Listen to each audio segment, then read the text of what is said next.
السلام عليكم ورحمة الله تعالى وبركاته. نحمده ونصلي على رسوله الكريم. نعوذ بالله من شرور أنفسنا ومن سيئات أعمالنا. من يهده الله فلا مضل له ومن يضلله فلا هادي له. ونشهد أن لا إله إلا الله وحده لا شريك له، ونشهد أن سيدنا محمدا عبده ورسوله. أما بعد، فقد قال الله تعالى في القرآن والفرقان المجيد: أعوذ بالله من الشيطان الرجيم. بسم الله الرحمن الرحيم. يا أيها الذين آمنوا كتب عليكم الصيام كما كتب على الذين من قبلكم لعلكم تتقون. صدق الله مولانا العظيم. نبينا رسول الله صلى الله عليه وسلم: قام رمضان إيمانا واحتسابا غفر له، ومن قام رمضان إيمانا واحتسابا وهو ما تقدم من ذنبه أو كما قال عليهم الصلاة والسلام. புகழ் அனைத்தும் இவ்வுலகத்தை படைத்து இவ்வுலகத்திலே படைப்பினங்களையும் படைத்து பாதுகாத்து அவைகளுக்கு தேவையான இரணங்களை கொடுத்து வரக்கூடிய நாளை மறுமையின் அதிபதியாகிய வல்ல ரஹ்மான் ஆகிய அல்லாஹு ஜல்லஷானஹு வ தஆலாவுக்கு புகழ் அனைத்தும் சொன்னது. சலாத் என்னும் கருணையும் சலாம் என்னும் ஈடேற்றுகிறது இவ்வுலகத்திற்கு அருட்பிழம்பாக வந்த அருட்சுடராக வந்த உலகத்தார் அனைவருக்கும் நபியாக அனுப்பப்பட்ட பெருமானார் ரசூல் ஸல்லல்லாஹு அலைஹி வஸல்லம் அவர்கள் மீதும் அவர்களுடைய உற்றார் உறவினர் பத்ரு போன்ற பல போர்க்களங்களை சந்தித்து அர்ப்பணித்து இந்த தீனுக்காக உயிர் நீத்த உத்தம சஹாபா பெருமக்கள் அவர்கள் மீதும் மற்றும் உண்டாகிய ஈமான் கொண்ட அனைவர்கள் மீதும், குறிப்பாக இந்த மஜ்லிஸிலே இந்த மஸ்ஜிதிலே இந்த ஜும்ஆவுடைய தொழுகையை நிறைவேற்றுவதற்காக எதிர்பார்த்து கொண்டிருக்கக்கூடிய நம்ம அனைவர்கள் மீதும் அல்லாஹுடைய நல்லருளும் அருளும் சாந்தியும் சமாதானமும் உண்டாகட்டுமாக என்பதாக வண்ணமாக இந்த ஜும்ஆவுடைய சிற்றுரையை நான் உங்கள் முன் ஆற்ற இருக்கின்றேன். வமா தௌஃபீகி இல்லா பில்லாஹ் அலைஹி தவக்கல் வ இலைஹி உனீப். வமா தௌஃபீகி இல்லா பில்லாஹ் அலைஹி தவக்கல்து வ இலைஹி வமா தௌஃபீகி இல்லா பில்லாஹ் அலைஹி தவக்கல்து வ இலைஹி உனீப். அல்லாஹுடைய நாட்டத்தை கொண்டு இந்த பேசக்கூடிய இந்த பேச்சு அவனுடைய அருளாக்கூடிய அருமைநாயகம் ஸல்லல்லாஹு அலைஹி வஸல்லம் அவர்களுடைய அருள்மொழியும் வேதமாகிய குர்ஆனுடைய வசனங்களை கொண்டு பேசக்கூடிய இந்த சொல் எல்லோருக்கும் பயனளிக்கக்கூடியதாக அல்லாஹ் தஆலா ஆக்கி அருள்வானாக. கண்ணியமானவர்களே, விதமான மாதங்களிலே ஒவ்வொரு தினங்களையும் கடந்து சங்கையான இரவையும் கடந்து சிறப்புமிக்க ரமலானை எதிர்பார்த்த வண்ணமாக நாம் இருந்து கொண்டோம். அல்ஹம்துலில்லாஹ். அல்லாஹு ஜல்லஷானஹு வ தஆலா அந்த மாதத்தை அடைய பெறக்கூடிய பாக்கியத்தை நம் அனைவருக்கும் தந்தருள்வானாக. அதுவரையிலும் நம்முடைய ஆயுளை ஆக்கி வைத்தருள்வானாக. நீண்ட நெடிய நாட்கள் பலவிதமான நோய்களால் பீட்டு இந்த ரமலானை அடைந்து அமல் செய்ய முடியுமோ முடியாதோ என்ற எண்ணத்தோடு இரிய சகோதர சகோதரிகள் அனைவர்களுக்கும் ஷிஃபாவை கொடுத்து இந்த அடைந்து அதனிலே அமல்கள் செய்யக்கூடிய பெரும்பாக்கியத்தை தந்தருள்வானாக என்று துஆ செய்து துவக்கம் செய்கின்றோம். அருமையானவர்களே, இந்த ரமலானுடைய நோக்கம் என்னை நாம் அறிந்து கொள்வதற்காக அல்லாஹ் சுப்ஹானஹு வ தஆலாவுடைய வசனம் சொல்லப்பட்டிருக்கிறது. அந்த ரமலானிலே செய்யப்படக்கூடிய அமல்கள் வணக்கங்கள், சுன்னத்தான வழக்கங்கள், மேலும் அதிலே நாம் வேண்டும் தினந்தோறும் அல்லாஹ்விடத்திலே துஆ செய்து வர வேண்டும் என்பதால் பெருமானா ஸல்லல்லாஹு அலைஹி வஸல்லம் அவர்கள் 4 விடயங்களை நமக்கு கற்றுத்தார்கள். அந்த 4 விடயங்களை பற்றியும் நாம் அறிந்து கொள்ளும் நோக்கத்தோடும் ரமலானுடைய சிறப்பு என்ன, இந்த ரமலானுடைய மகிமை என்ன, மகத்துவம், அந்த ஒவ்வொரு நாட்களுடைய சிறப்புகள் என்ன, முதல் 10 நாளுடைய சிறப்பு என்ன, 10 நாளுடைய சிறப்புகள் என்ன, இறுதி 10 நாட்களுடைய சிறப்பு என்ன என்பதாகவெல்லாம் அதீது கிரந்தங்களிலே அதிகமாக நமக்கு சொல்லப்பட்டு வாசிக்கப்பட்டு நாம் கேட்டுக்கொண்டிருக்கின்றோம். ஹைர் அருமையானவர்களே, இந்த நோன்பினுடைய நோக்கம் என்ன என்பதை இதுவரை மக்களாக இருக்கக்கூடிய மக்களை நாம் காணுகின்றோம். நோன்பு என்று சொன்னால் அது ரமலான் என்று சொன்னால் ரமலிலே இருந்து வந்த பன்மை சொல். அதற்கு பொருள் என்னவென்று சொன்னால் பொசுக்கக்கூடியது. அதாவது எப்படி ஒரு பொருளை தீத்து சாம்பலாக்கி விடுமோ அதே மனிதனுடைய உள்ளத்திலே ஏற்படக்கூடிய அனைத்து தீங்குகளையும் பொசித்து அவர்களை பரிசுத்தப்படுத்துவது என்பதுதான் ரமலானுக்கு பொருள். இலக்கங்கள் அதிகமாக நாம் பேசுவதற்கு இல்லை. தொடர்ந்து உங்களுக்கு ரமலான் முழுவதும் ஒவ்வொரு வாரமும் இலக்கங்கள் கொடுப்பார்கள் இன்ஷா அல்லாஹ்.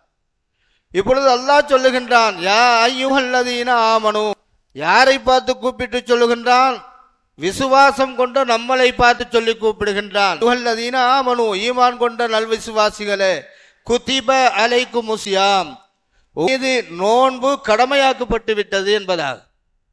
கமா குதிப அலல்லதீன மின்கும், உங்களுக்கு முன்னால் தோன்றி மறைந்த நபிமார்கள் அவர்களுடைய உம்மத்துமார்களுக்கு எப்படி இந்த ரமலான் நோன்பு கடமையாக்கப்பட்டதோ அதே போல உங்களின் மீதும் இந்த நோன்பு கடமையாக்கப்பட்டு விட்டது. எதற்காக? இதைத்தான் நாம் உணர வேண்டும். இது கடமையாக்கப்பட்டதனுடைய நோக்கம் என்ன? லஅல்லக்கும் தத்தகூன், நாம் என்னுடையவர்களாக நம்மை பரிசுத்த பக்குவப்படுத்திக் கொள்வதற்காக வேண்டி என்பதாக அல்லாஹ்வு வ தஆலா அவனது அருள்மறையாம் திருமறையிலே சொல்லி காட்டுகின்றான். நம்முடைய முறையிலே இந்த ரமலானுடைய பார்வை எப்படி இருக்கிறது? முற்காலத்திலே இங்கு வீட்டில் பெரியோர்களுக்கெல்லாம் தெரியும். முற்காலத்திலே இந்த ரமலானுடைய சிறப்பை கண்ணியத்தை ஒவ்வொருவரும் எப்படி பயன்படுத்தினார்கள் என்று சொன்னால் அதைத்தான் பெருமானார் அலைஹிஸ்ஸலாம் சொன்னாங்க, மன்சாம ரமலான், யார் ரமலானுடைய நோன்பு நோட்டார்களோ ஈமானும் வைஹதிசாபன், பரிபூரணமான ஈமானோடு நன்மை கிடைக்கும் என்ற நோக்கத்தோடும் யார் இந்த ரமலானை நோட்டார்களோ அவர்களுக்கு அவர்களுடைய முன்பின் பாவங்கள் மன்னிக்கப்படுகிறது என்பது ஸல்லல்லாஹு அலைஹி வஸல்லம் சொன்னாங்க. அதே போல அடுத்தது சொன்னாங்க, மன்காம ரமலான், யார் ரமலானுடைய நாளையிலே நின்று வணங்கினார்களோ, யார் ரமலானுடைய இரவிலே நின்று வணங்கினார்களோ அவர்களுக்கு ஈமானும் வைஹதிசாப், ஈமானோடும் பரிபூரணமான ஈமானோடும் நற்கூலி கிடைக்கும் என்ற நன்னோக்கத்தோடு யார் நின்று வணங்கினார்களோ ஓஃபிரலஹு, அவர்களுடைய பாவங்களும் மன்னிக்கப்படுவதாக சொன்னார். கைரருமையானவர்களே, நம்முடைய பார்வையிலே இப்பொழுது சென்றுவிட்ட காலங்களுக்கும் பார்ப்போமையானால் ரமலான் என்று சொன்னால் ஒரு தனி ஊரிலே இருந்தது. ரமலானுடைய பிறை தென்படுவதற்காக அதை பார்ப்பதற்காக ஒவ்வொருவரும் ஆவலோடு தேடிக்கொண்டிருப்பார்கள். தேடிக்கொண்டிருந்து நமக்கு ஊரிலே இட்டால் அதிகாரப்பூர்வமான ஊர்கள் நமக்கு பக்கத்திலே இருக்கக்கூடிய நாட்டிலே சிலோனிலே அறிவிக்கப்படும். இதனை ஏற்றுக்கொண்டு நம்முடைய ஜமியத்துல் உலமா சபையிலே முடிவு செய்வார்கள், நோன்பு நோற்போம். அந்த நோன்பு நோக்கக்கூடிய வணக்கத்தை நம்முடைய ஊரிலே மட்டும்தான் சில வணக்கங்கள் இருக்கிறது. நீங்கள் பல ஊர்களுக்கு சென்றிருப்பீர்கள், பல நாடுகளுக்கும் சென்றிருப்பீர்கள்.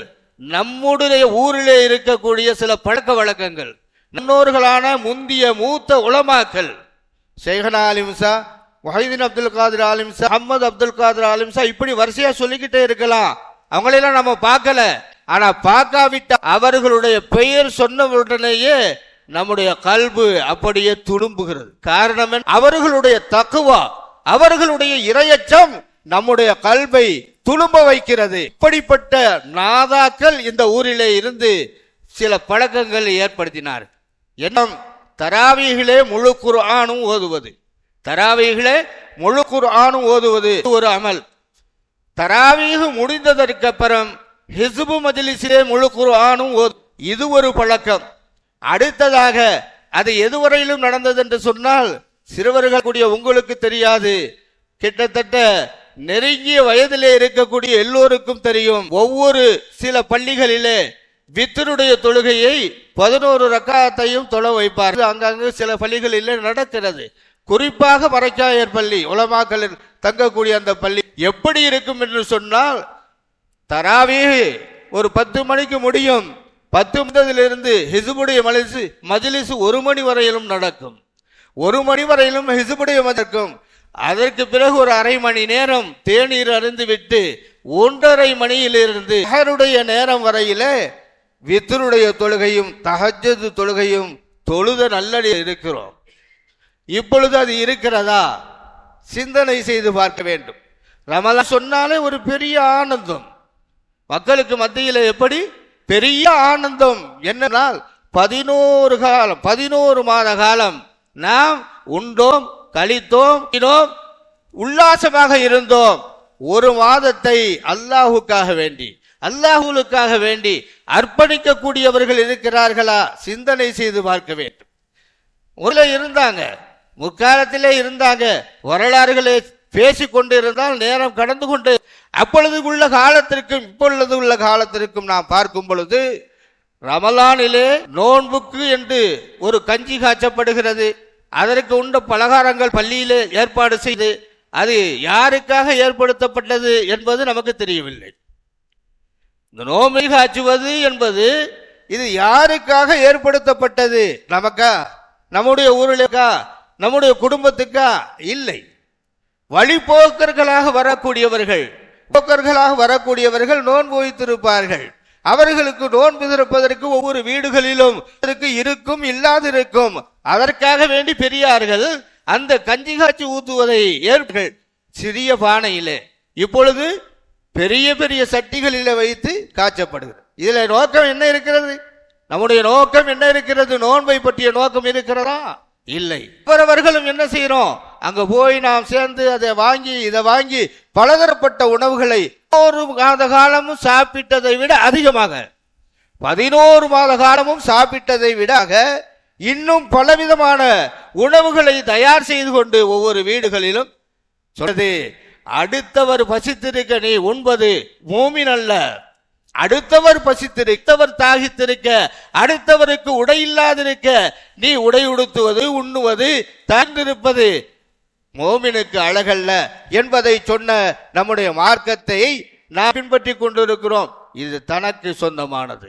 இன்று இரவு என்ன ஸ்பெஷல், சஹருக்கு என்ன, இப்படித்தான் காலம் போய் கொண்டிருக்கிறது. நோன்பு திறப்பதற்கு என்ன இருக்கிறது, என்ன வாங்க வேண்டும், என்ன செய்ய வேண்டும், இப்படியே பொழுது போனால் நம்முடைய இபாதத்து எப்படி இருக்கும்? சிந்தனை செய்து பாருங்கள். அவர்களே சொல்ல வேண்டிய ஒரு சூழ்நிலை சொல்லுகின்றோம், பார்க்கிறோம். யாருக்காக ஏற்பாடு செய்யப்பட்டதோ அதை தவறாக நாம் பயன்படுத்தி கொண்டு, அது மட்டுமல்ல எத்தனையோ ஹலால் ஹராம் எல்லாம் கலந்து விடுகிறது.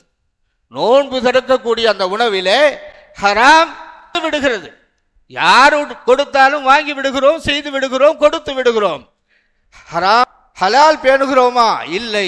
சொல்லப்படுகிறது அருமையானவர்களே, ஒருவர் சஹரில் நோற்றார், ஹலாலான உணவை கொண்டு நோன்பு நோற்றார். நோன்பு திறக்கக்கூடிய நேரத்திலே ஹலாலா தண்ணீரை அருந்தாமல் ஹராமானதை அருந்திவிட்டால் அவருடைய நோன்பு பழுதாகிவிட்டது, பாதுகாப்பானார். அருமையானவர்களே, நோன்புடைய நோக்கத்தை உணங்கிக் கொள்ளுங்கள். தன்னுடைய உடல் ஆரோக்கியத்தை குறைக்க வேண்டும், வீரியத்தை குறைக்க வேண்டும், சக்தியை பலத்தை குறைக்க வேண்டும். அல்லாஹுவை சந்திக்கக்கூடிய நேரடியாக சந்திக்கக்கூடிய ஒரு வணக்கம் இருக்கிறது. அல்லாஹு தஆலா 7 வானத்தை கடந்து முதல் வானத்தின் பக்கமாக நம்மிடத்திலே கேட்கக்கூடியவர்கள் இருக்கிறார்களா? என்னிடத்திலே துஆ கேட்கக்கூடிய, பிழை பொறுக்கக்கூடியவர்கள் கேட்கக்கூடியவர்கள் இருக்கிறார்களா? நான் பிழை பொறுக்கிறேன் என்று அல்லாஹ் பிழை பொறுக்க தேடும்படியாக சொல்லுகின்றான். இந்து மட்டுமல்ல, ஒவ்வொரு ரமலானுடைய ஒவ்வொரு சஹருடைய நேரத்திலும் நோன்பு திறக்கக்கூடிய நேரத்திலும் அல்லாஹ் நம்மிடத்திலே கேட்கும்படியாக செய்கிறோமா? யாராவது துஆ செய்து கொண்டிருக்கிறோமா? அல்லாஹ்விடத்திலே பிழை பொறுக்க தேடிக்கொண்டிருக்கான். அது இருக்குதா, இது இருக்குதா, அது வந்துச்சா, இது வந்துச்சா, அவனுக்கு வந்துச்சு, எனக்கு வரல, இதைத்தான் அவன் சிந்தனை பண்ணி கொண்டு இருக்கான். யாரும் வருத்தப்படக்கூடாது அருமையானவர்களே. நம்முடைய நோக்கம் நோன்பு என்று சொன்னால் அது ஒரு கேடை. எதிரிகளை தாக்கக்கூடியது, ஷைத்தானை தாக்கக்கூடியது. ஷைத்தானுடைய ஊசலாட்டங்களை தாக்கி எதிர்த்து போரிடக்கூடியதுதான் இந்த வணக்கமாக இருக்கிறது. அருமையானவர்களே, இந்த நோன்புடத்தை நாம் வணங்கிக் கொள்ள வேண்டும். ஒவ்வொரு பொருளுக்கும் நோன்பு இருக்கிறது. நம்முடைய உறுப்புகளிலே 50 நோன்பு இருக்கிறது. பசித்திருப்பது மட்டுமல்ல, நோன்பு என்பது நம்முடைய கண்ணுடைய எதை பார்க்க கூடாதோ அதை விட்டும் தவிர்த்திருக்க வேண்டும். அருமையானவர்களே, செவி இருக்கிறது, எதை கூடாதோ அதை விட்டும் தவிர்த்து கொள்ளும். இதுடைய நோன்பு, காதுடைய நோன்பு, கண்ணுடைய நோன்பு, கூடியதுடைய நோன்பு, எதை சுவாசிக்க கூடாதோ அதை விட்டும் தவிர்த்திருக்க வேண்டும். இன்னும் தன்னுடைய குடலை பேண வேண்டும். இந்த குடலிலே ஹராமான உணவுகள் சென்றால் அந்த நோன்பு கெட்டுவிடும். சொல்லிக் கொண்டிருக்கலாம் அருமையானவர்களே. அப்படிப்பட்ட ஒரு நோன்பு நம்ம இடத்திலே நெருங்கி வருகிறது என்று சொன்னாலே சந்தோஷப்படக்கூடிய மக்கள், அமல் செய்வதிலே ஈடுபடக்கூடியவர்களுக்கு ஒரு சந்தோஷமும் புத்துணர்ச்சியும் ஏற்படும். சில பேருக்கு என்ன ஏற்படும்? அவர்களுக்கு ஒரு சந்தோஷம் பயன்படுத்தி நாம் என்ன செய்யலாம், தீய காரியங்கள் என்ன செய்யலாம், திருடலாம், செய்யலாம், பொய் சொல்லலாம், கோல் சொல்லலாம், புறம் பேசலாம், இவையெல்லாம் அவர்களுக்கு ஒரு அருமையானவர்களே, ஒவ்வொருத்தருக்கும் ஒவ்வொரு சந்தர்ப்பம் இருக்கிறது. மனிதர்களை பார்த்தால் 3 பிரித்தார்கள் ரசூலுல்லாஹி ஸல்லல்லாஹு அலைஹி வஸல்லம். இரவை 3 பிரிவாக பிரித்தார்கள். இரவை 3 பிரிவாக, மனிதர்களை 3 பிரிவாக பிரித்தார்கள். 3 இரவிலே, கடைசி இரவிலே நின்று வணங்குவதற்காக அவர்கள் ஏற்படுத்தி கொண்டார்கள். லகஜ்ஜாகும் ரசூலும் மின் அன்ஃபுசிக்கும் என்ற குர்ஆன் ஆயத்து இறங்கிய நபி ஸல்லல்லாஹு அலைஹி வஸல்லம் அவர்களுடைய முன்பின் பாவங்கள் எல்லாம் மன்னிக்கப்பட்டு விட்டது என்று சொன்ன அந்த அருமை நாயகம் ஸல்லல்லாஹு அலைஹி வஸல்லம் தன்னுடைய பாதம் வீங்கி விடும் அளவுக்கு நின்று வணங்கினார்கள்.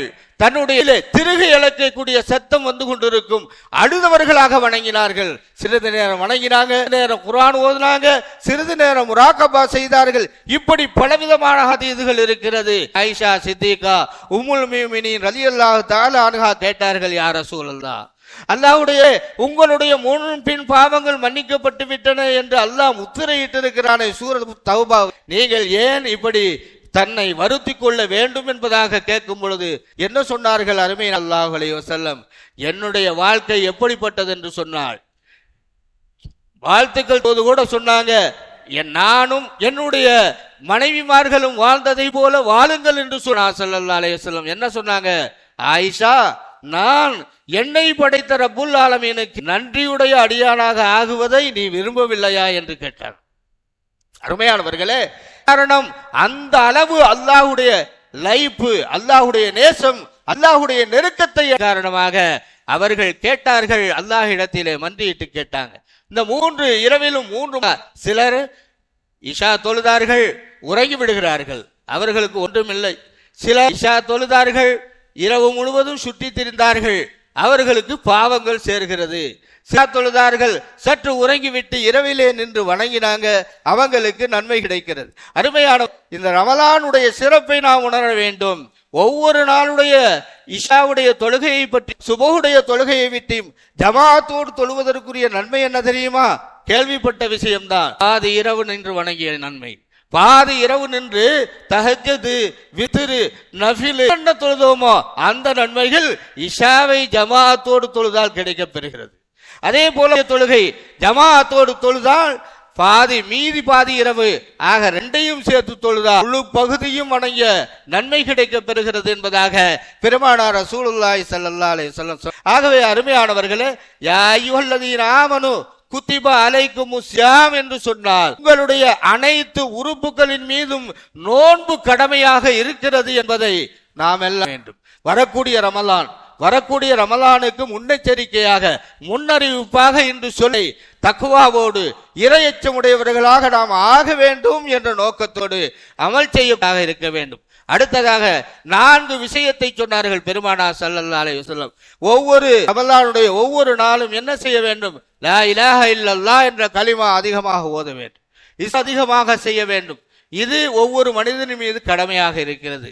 ஆகவே அடுத்ததாக சொன்னாங்க, நரகத்தை விட்டு பாதுகாப்பு தேடுவது, சொர்க்கத்தை வேண்டுவது. இந்த 4 விஷயங்களையும் சொல்ல லா இலாஹ இல்லல்லாஹ் முஹம்மதுர் ரசூலுல்லாஹ் என்ற கலிமாவை சொல்லுவதோடு இஸ்திக்பார் அஸ்தக்ஃபிருல்லாஹல் அலீம் அஸ்தக்ஃபிருல்லாஹல் அலியல் அலீம் அல்லதி லா இலாஹு வல் ஹய்யுல் கய்யூம் வ அதூபு இலை, எப்படி வேணுமோ இஸ்திக்பார். அடுத்ததாக என்ன, மைன்னி அஸ்அலுகல் ஜன்னா வ நஊது பிக மினன் நார், யா அல்லாஹ் எனக்கு சொர்க்கத்தை தர நரக வேதனையை விட்டு பாதுகாப்பாயாக என்பதாக அரபியிலே சொல்லலாம், இல்ல தமிழிலே சொல்லலாம். எப்படி வேணுமானாலும் அல்லாஹ்விடத்திலே கேட்கக்கூடிய நேரம், கையேந்தி கேட்கக்கூடிய நேரம். ஆகவர்களே, இப்பொழுது சொல்லப்பட்ட விஷயங்களிலே இருந்து பேணுதலாக இருக்க வேண்டும் என்பதற்காகத்தான் சொல்லப்படுகிறது. உல்லாசமாக நோன்பு நோற்பதல்ல, தன்னுடைய அதாவது தேவைக்கு அதிகமான முறை நாம் சேகரித்து வைத்து நோன்பு நோற்பதல்ல. நோன்பு என்று சொன்னால் பசித்திருப்பது. இப்னு ஷாஃபி ரஹ்மத்துல்லாஹி அலைஹி அவர்களுடைய வரலாறுகள் எவ்வளவோ சொல்லப்படுகிறது. நபி இத்ரீஸ் அலைஹிஸ்ஸலாம் அவர்களாறு சொல்லப்படுகிறது. இத்ரீஸ் அலைஹிஸ்ஸலாத்து வஸ்ஸலாம் என்ன செய்கிறார்கள் என்று சொன்னால், நோன்பு வைக்கிறாங்க. ஒவ்வொரு நாள் நோன்பு வைக்கிறாங்க. ஒரே ஒரு பேரித்தம்பழம் தான் நோன்பு வைக்கிறாங்க. அதிலேயே சஹரிலே இஃப்தார். ஜிப்ரீல் அலைஹிஸ்ஸலாத்து வஸ்ஸலாம் வருகிறாங்க, வந்து பார்க்குறாங்க, உட்கார்ந்து. இப்போ என்ன செய்கிறாங்க, இத்ரீஸ் அலைஹிஸ்ஸலாம் பாதி பேரித்தம்பழத்தை அவர்கிட்ட கொடுத்துறாங்க. இது ஒரு நாள் சென்றது. 2வது நாள் அதே போல, 3வது நாள் அதே போல. 3வது நாள் கேட்டாங்க, நீங்க யாரு, இப்படியே வர்றீங்க, நான் ஒரு பேரிச்சம்பழத்துல இருக்கிறேன், இப்போ அதுலேயும் பாதி உங்களுக்கு தர்றேன், அதை பத்தி பரவாயில்லை, நீங்க யார்? இப்போ சொன்னாங்க, நான் தான் ஜிப்ரீல், நான் தான் ஜிப்ரீல் என்று சொன்ன உடனே அவ்வளவு பெரிய சந்தோஷம் இத்ரீஸ் வஸ்ஸலாம் அவர்களுக்கு. அப்படியே கட்டி பிடித்தாங்க. ஜிப்ரீலே, நான் சொர்க்கத்தை பார்க்கணும், ஜிப்ரீல் சொர்க்கத்தை பார்க்கணும், என்னை அழைத்து செல்லுங்கள். அல்லாஹ்விடத்திலே உத்தரவு கேட்டாங்க, அழைத்து வா என்றார்கள். சென்றார்கள். சென்றவர்கள் திரும்பவில்லை. உயிரோடு அங்க இருக்கிறாங்க, உயிரோடு அங்க இத்ரீஸ் அலைஹிஸ்ஸலாத்து வஸ்ஸலாம் அவர்கள். ஆகவே அருமையானவர்களே, இப்படிப்பட்ட சம்பவங்கள் எல்லாம் நிறைய சம்பவங்கள் இன்ஷா அல்லாஹ் சந்தர்ப்பங்கள் வரும் பொழுது, நமக்கு சந்தர்ப்பம் கிடைக்கும் போது சொல்லுவோம். ஆனவர்களே, ரமலானை ரமலானாக கணிக்கப்பட வேண்டும். ரமலான் என்று சொன்னால் பாவங்களை கூடியது. ஒரு மஜூசி காஃபிருக்கு சொர்க்கத்தை வாங்கி கொடுத்தது. மஜூசி காஃபிர், பலவிதமான காஃபிர்கள் இருக்காங்க. அதில் மஜூசி என்று சொன்னால் நெருப்பை வணங்கக்கூடியவர். மஜூசி என்று சுப்பை வணங்கக்கூடியவர். அந்த மஜூசி என்ன செய்தார்? ரமலானுடைய காலம், ரமலானுடைய காலத்திலே மகன் என்ன செஞ்சா, பகிரங்கமாக சாப்பிட்டார், மது அருந்தினார், எல்லாம் செய்தார். உடனே இவர் பார்த்தா பிடரியை பிடித்து அடித்து இழுத்து கொண்டு வந்து விட்டார். என்ன சொல்லி வந்தா, முஸ்லிம்கள் நோன்புறாங்க, அவங்களுக்கு மத்தியிலே நீ எப்படி சாப்பிடுவது, அவங்களை கண்ணியப்படுத்தாமல் எப்படி சாப்பிடுவது என்பதை இழுத்து வந்தார். சில காலம் சென்றது, அந்த மஜூசி இறந்து விட்டார். மஜூசி இறந்து, காவிர்களுக்கு சொர்க்கம் கிடையாது, நரகம் நிரந்தரம், குர்ஆனுடைய ஆயத்து. இப்பொழுது பாருங்க, அல்லாஹ் கொடுக்கக்கூடிய கிஃப்ட். அந்த மஜூசியை ஒருவர் கனவிலே காணுகின்றார் சொர்க்கத்திலே. அந்த மஜூசியை சொர்க்கத்திலே காண்ட ஒரு, நீதான் மஜூசியாச்சே, உனக்கு எப்படி சொர்க்கம் கிடைத்ததப்பா என்று கேட்கும் பொழுது, ஆம், என்னுடைய தவறை நான் அவனை தண்டித்தேன், அதன் பிரதிபலனாக எனக்கு இறைவன் சொர்க்கத்தை கொடுத்தான் என்று. அப்படி அருமையான முறை அவருக்கு கிடைத்த அந்த சொர்க்கம் நமக்கு சொர்க்கம் என்று சொல்லப்பட்டவர்களுக்கு கிடைக்காதா? அந்த சொர்க்கத்தை அடைய வேண்டுமா வேண்டாமா? சிந்தனை செய்து பாருங்கள் அருமையானவர்களே. இருக்கக்கூடியவர்களுக்கு ஒரு எச்சரிக்கை, வேண்டுகோள் அல்ல, எச்சரிக்கை. இன்னைக்கு பாருங்க, நீங்கள் கண்டது பக்கமெல்லாம் செல்றீங்க, கேள்விப்படுறோம். அதுக்காக உங்களை கண்டிக்கக்கூடிய ரூல்ஸ்கள் எல்லாம் நிறைய உண்டாகி இருக்கிறது. ஆனால் இந்த ரொம்ப எச்சரிக்கையாக இருக்க வேண்டும். ரமலானிலே உங்கள் நடைமுறைகளை மாற்றிக்கொள்ள வேண்டும். உங்களால் முடிந்தால் வணங்குங்கள், இல்லை என்றால் வீட்டில் படுத்துருங்க. இல்லை என்று சொன்னால் உங்களுடைய தாய் கெட்ட பேர் மட்டுமல்ல, அவர்களும் சிறை செல்லுவார்கள். அந்த அளவுக்கு ரூல்ஸ் போடப்பட்டு இருக்கிறது. வாகனங்கள் திரிந்து கொண்டு சத்தத்தை எடுத்துக்கொண்டு வீதி வீதியாக, அது மட்டுமல்ல, அடுத்தவர்கள் இருக்கக்கூடிய வீதியிலும் தெருக்களிலும் சென்று அட்டகாசம் நடத்தினால் அவர்கள் தண்டிப்பார். தாய் தந்தரையும் சிறையிலே வைப்பார்கள். அல்லாஹ் பாதுகாப்பானாக. இது சில ஊர்களிலே நடந்து கொண்டிருக்கிறது. ஆகவே அருமையானவர்களே, இன்றைக்கு இருக்கக்கூடிய அரசாங்கத்துடைய சூழ்நிலை நமக்கு பாதுகாப்பு என்பதாக இன்றைக்கு இருக்கக்கூடிய அரசாங்கத்துடைய சூழ்நிலை நமக்கு பாதுகாப்பு என்று நீங்கள் எண்ணிக்கொண்டே இருக்காதீங்க. இப்படியும் ஒரு நாள் நம்ம தண்டிக்கப்படுவோம். ஆகவே அருமையானவர்களே, இருக்கக்கூடிய பெரியார்கள் உங்களுடைய பிள்ளைகளை கண்டித்து வைத்துக் கொள்ளுங்கள். இதெல்லாம் எங்களுக்கு சொல்ல வேண்டிய கடமை. ஆகவே அருமையானவர்களே, ரமலான் வந்து சொன்னால் மகிழ்ச்சிகரமாக நீங்கள் நோன்பு வைங்க, இரவில வணங்குங்க, திருக்குர்ஆன் ஓதுங்க, இஸ்திக்ஃபார் செய்யுங்க, அல்லாஹ்விடத்தில் சொர்க்கத்தை கேளுங்க, நரகத்தை விட்டு பாதுகாப்பு கேளுங்க. பெருமானார் ரசூலுல்லாஹி ஸல்லல்லாஹு அலைஹி வஸல்லம் அவர்கள் மீது அதிகமான ஸலவாத்துகள் ஓது. இவையெல்லாம் நம்மை நபி ஸல்லல்லாஹு அலைஹி வஸல்லமுடைய கரம் பிடித்து சொர்க்கத்திலே கொண்டு கூடிய ஒரு வணக்கங்களாக இருக்கிறது. அல்லாஹ் சுப்ஹானஹு வ தஆலா இப்பொழுது சொல்லப்பட்ட இந்த விஷயம் நடக்கக்கூடிய பெரும் வாக்கியத்தை எனக்கும் உங்களுக்கும், என்னுடைய குடும்பத்தாருக்கும் உங்களுடைய குடும்பத்தார், குறிப்பாக இந்த சிறுவர்கள் சொன்னதை கண்ணியத்தோடு நடத்துவீர்கள் என்ற நம்பிக்கையோடு நான் சொல்லுகிறேன். நீங்கள் நம்பிக்கை செய்தால் அல்லாஹ் உங்களை பாதுகாப்பான். இல்லை என்று சொன்னால் அல்லாஹுடைய பாதுகாப்பு மட்டுமல்ல, அவர்களுடைய பாதுகாப்பு உங்களுக்கு கிடைக்காது. அல்லாஹ் பாதுகாப்பானாக. ஆகவே அருமையானவர்களே, சொன்னதை கேட்கக்கூடிய பெரும் வாக்கியத்தை தந்து நம் அனைவர்களுக்கும் நல்லொருள் புரிந்து எஞ்சி இருக்கக்கூடிய 12 நாள் இந்த ஷாபானிலே இருக்கக்கூடிய பாக்கியத்தையும் கொடுத்து அந்த ரமலானை அடைந்து கூடிய பெரும் பாக்கியத்தை நம் அனைவருக்கும் தந்தருள்வானாக. நீண்ட நெடிய நாட்களாக நோயிட்டு இருக்கக்கூடிய ஷிஃபாவை கொடுத்து நிம்மதியை கொடுத்து ஒவ்வொருவர்களுடைய குடும்பங்களிலே நிம்மதியை கொடுத்து அல்லாஹ் தஆலா செய்யக்கூடிய பெரும் பாக்கியத்தை தந்தருள்வான் என்று துஆ செய்ததோடு அனைவர்களுடைய துஆவை வைத்தவனாக இந்த ஜும்ஆவுடைய சிற்றுரையை முடித்துக் கொள்கிறேன். வ ஆகிரு தஅவானா அனில் லாஹி ரப்பில் ஆலமீன். அஸ்ஸலாமு அலைக்கும் வரஹ்மத்துல்லாஹி வபரகாத்துஹு.